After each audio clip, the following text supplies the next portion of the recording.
30 जनवरी 1948 को नाथूराम गोडसे ने राष्ट्रपिता गांधी जी की हत्या कर दी थी। गांधी जी की हत्या के जुर्म में नाथूराम को 15 नवंबर 1949 को फांसी दी गई थी। नाथूराम हिंदू राष्ट्रवाद का कट्टर समर्थक था।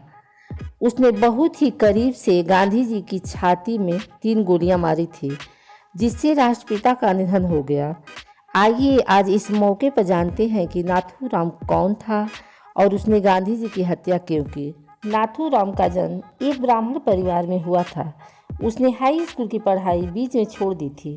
फिर वह स्वतंत्रता संग्राम में शामिल हो गया था। ऐसा दावा किया जाता है कि गोडसे अपने भाइयों के साथ राष्ट्रीय स्वयंसेवक संघ RSS से भी जुड़ा था। बाद में उसने हिंदू राष्ट्रीय दल के नाम से अपना संगठन बनाया था, जिसका मकसद स्वतंत्रता के लिए लड़ना था। गोडसे ने अपना खुद का समाचार पत्र भी निकाला था, जिसका नाम हिंदू राष्ट्र था। उसकी लेखनी में काफ़ी रुचि थी। उसके विचार और आर्टिकल कई समाचार पत्रों में छपते थे।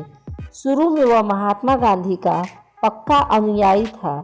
गांधी जी ने जब नागरिक अवज्ञा आंदोलन छेड़ा तो उसने न सिर्फ आंदोलन का समर्थन किया, बल्कि बढ़ चढ़कर इसमें हिस्सा लिया।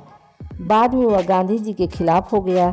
उसके दिमाग में यह बात बैठ गई कि गांधी जी ने अपनी आमरण अनशन नीति से हिंदू हितों का बार बार गला घोटा है। किस राजनीतिक पार्टी के इशारे पर ऐसा हुआ, लिखने के लिए काफ़ी स्याही बर्बाद की गई, लेकिन कोई भी ठोस नतीजे पर नहीं पहुंच सका है। वैसे कहा जाता है कि उसने कई बार पहले भी गांधी जी की हत्या की कोशिश की थी, लेकिन कामयाब नहीं हुआ। 30 जनवरी को वह अपने मकसद को पूरा करने में सफल रहा। ऐसा माना जाता है कि एक कुछ कारण थे जिस वजह से नाथूराम ने गांधी जी की हत्या की। उसका मानना था कि गांधी जी देश के विभाजन के जिम्मेदार थे। गोडसे को लगता था कि गांधी जी ने दोनों तरफ अपनी अच्छी छवि बनाने के चक्कर में देश का बंटवारा करवा दिया। गोडसे का यह भी मानना था कि तत्कालीन सरकार मुस्लिमों का अनुचित रूप से तुष्टीकरण कर रही है और यह सब गांधी जी की नीतियों के कारण हो रहा है। गोडसे उस वक्त बहुत टेंशन में आ गया था जब उसको पता चला कि कश्मीर समस्या के बावजूद जिन्ना ने गांधी जी के पाकिस्तान दौरे की सहमति दी है। उसको लगा कि यह सब इसलिए हो रहा है क्योंकि गांधी जी का मुस्लिमों के प्रति कुछ ज़्यादा ही दया वाला भाव है और हिंदुओं की भावनाओं की परवाह नहीं है। गोडसे ने खुद गांधी जी के बारे में कहा था, वह एक साधु हो सकते हैं लेकिन एक राजनीतिज्ञ नहीं। एक तर्क यह भी दिया जाता है कि कांग्रेस के सदस्यों ने पाकिस्तान को वादे के बावजूद 55 करोड़ रुपए नहीं देने का फैसला किया था। गांधी जी चाहते थे कि कांग्रेस वह फैसला पलट दे।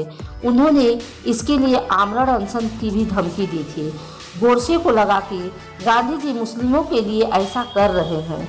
महात्मा गांधी की हत्या के बाद गोडसे को गिरफ्तार किया गया और उस पर मुकदमा चला। पंजाब हाई कोर्ट में 8 नवंबर 1949 को उसका ट्रायल हुआ। 15 नवंबर 1949 को उसे अम्बाला जेल में फांसी की सजा दी गई।